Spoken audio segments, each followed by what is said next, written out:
Students, in this lecture we are going to talk about the normality. Normality is a unit which is used to express the concentration of the solution. Let us first discuss the definition of normality.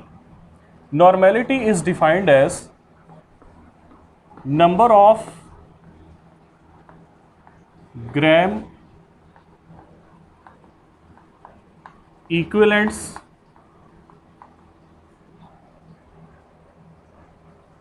of solute dissolved in 1 decimeter cube or 1 liter of solution. Now, in this definition, what is meant by the number of gram equivalents and how they are calculated? Actually, the number of gram equivalents is equal to weight or mass of solute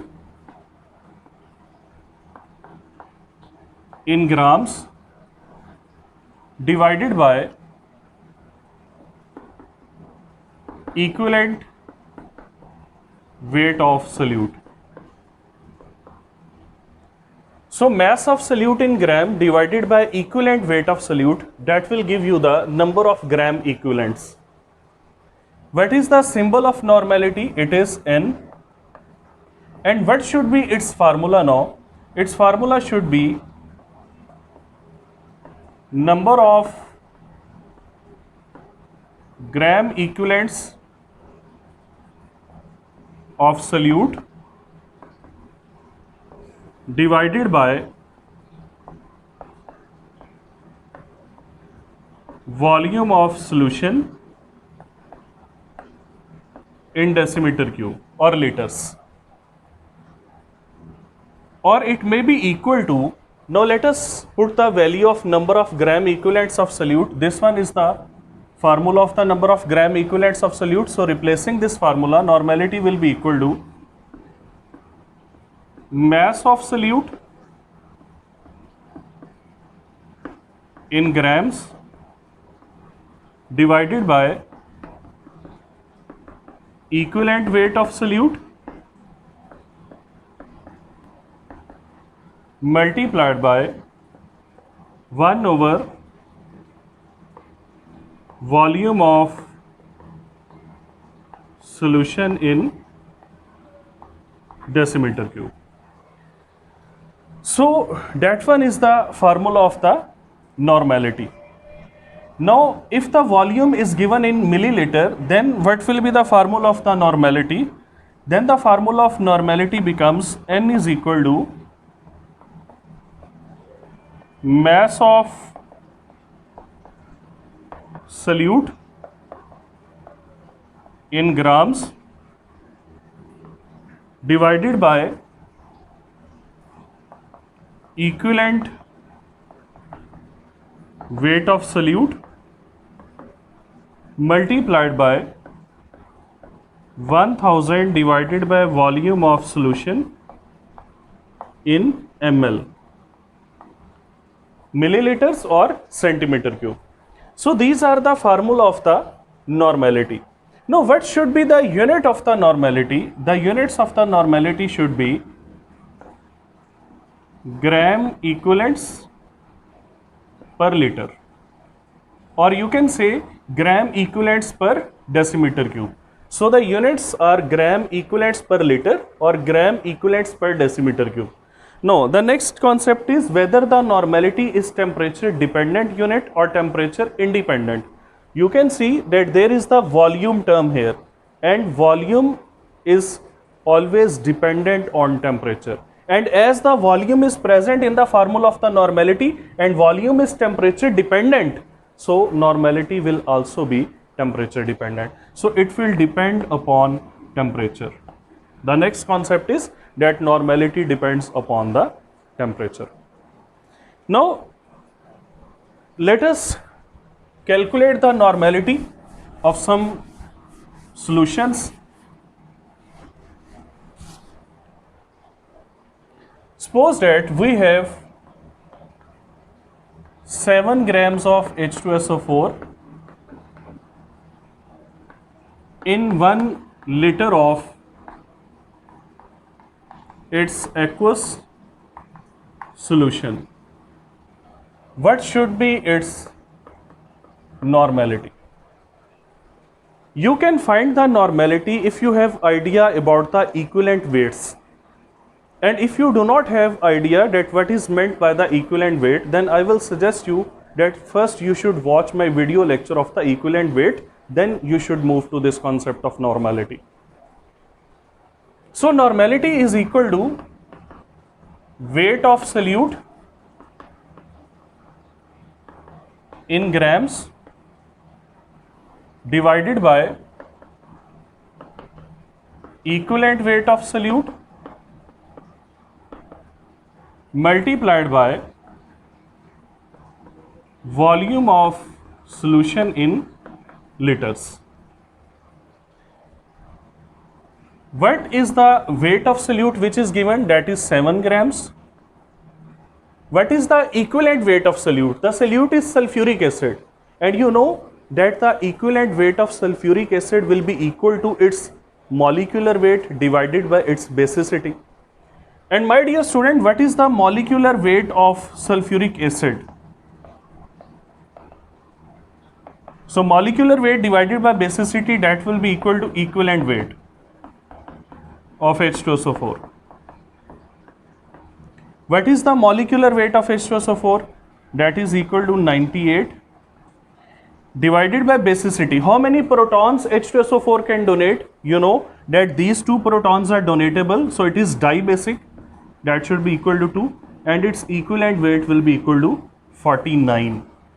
So the equivalent weight of solute is 49 multiplied by 1 divided by volume of solution in liters. I have already mentioned that we have 1 liter of the solution, so it will be 1 divided by 1. Overall it will be 1 by 7, and that will be equal to 0.143 normal. So this solution of H2SO4 is 0.143 normal. Its normality is 0.143.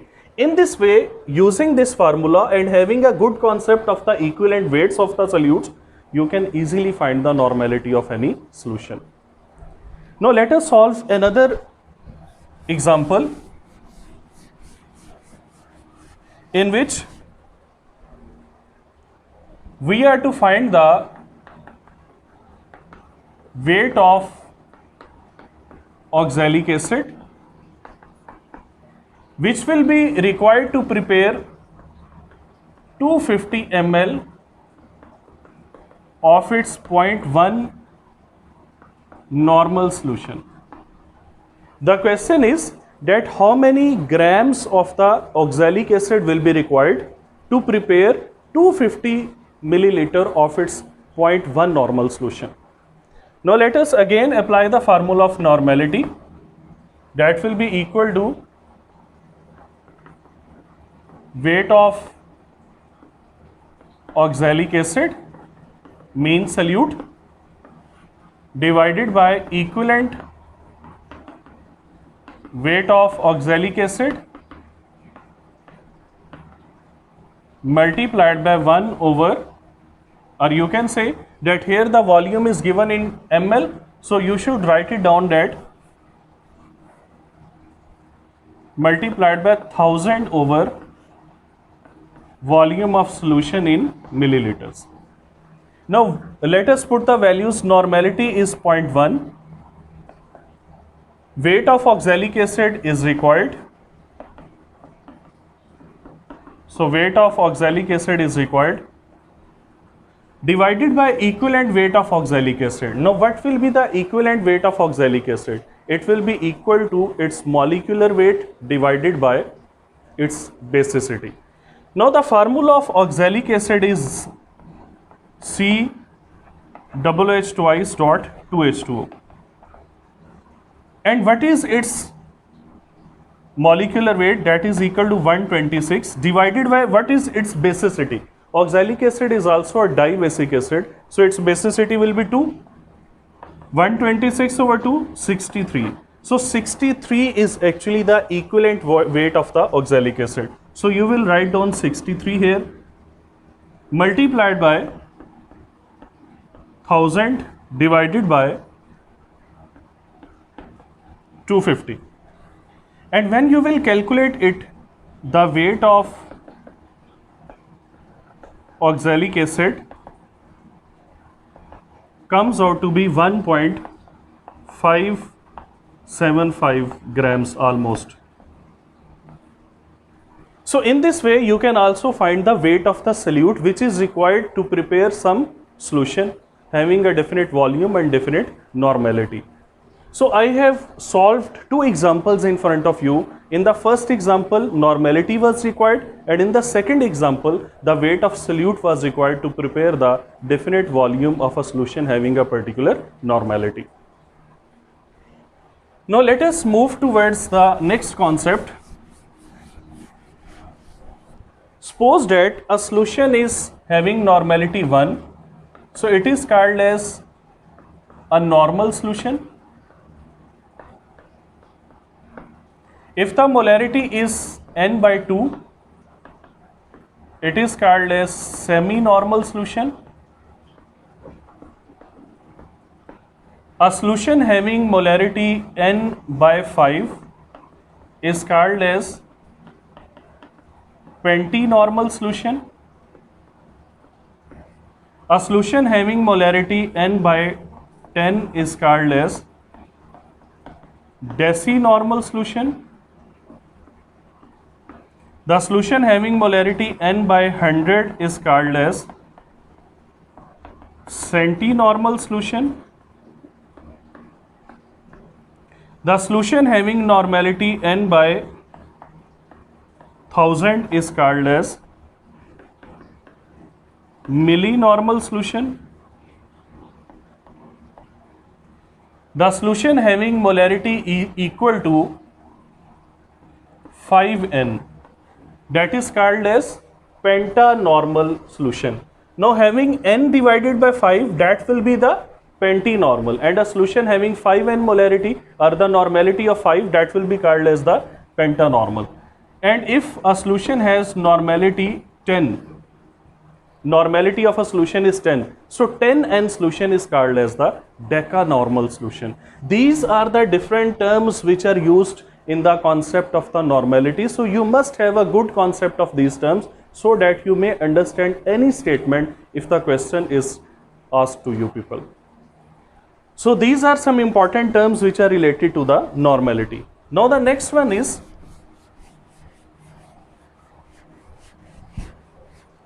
that if we have two solutions of the same solute, now this solution is having normality n1 and volume v1, and the second solution is again of the same solute in the same solvent but having normality equal to n2 and volume equal to v2. Then how their normalities are related? Keep in mind that their normalities will be related by n1 v1 is equal to n2 into v2. And if both these solutions are mixed to form a single solution, now what will be its normality? The normality of this solution, that will be equal to n is equal to n1 into v1 plus n2 into v2 divided by v1 plus v2. So that will be the normality of this resultant solution. It is very important that if two separate solutions are prepared of the same solute in the same solvent, the first solution is having normality n1 volume v1, second n2 v2, then their normality and volumes are related like this. And secondly, when these two solutions are mixed to form a single solution, then the normality of this solution will be equal to this. So normality will be calculated by this formula. These are very important, especially when you are giving some entry tests like JEE, NEET. So these concepts are very important even for the students of the ETA. Now last, if a solution is diluted, will its normality change? Yes. If a solution is diluted to x times, its normality will also decrease by the x times.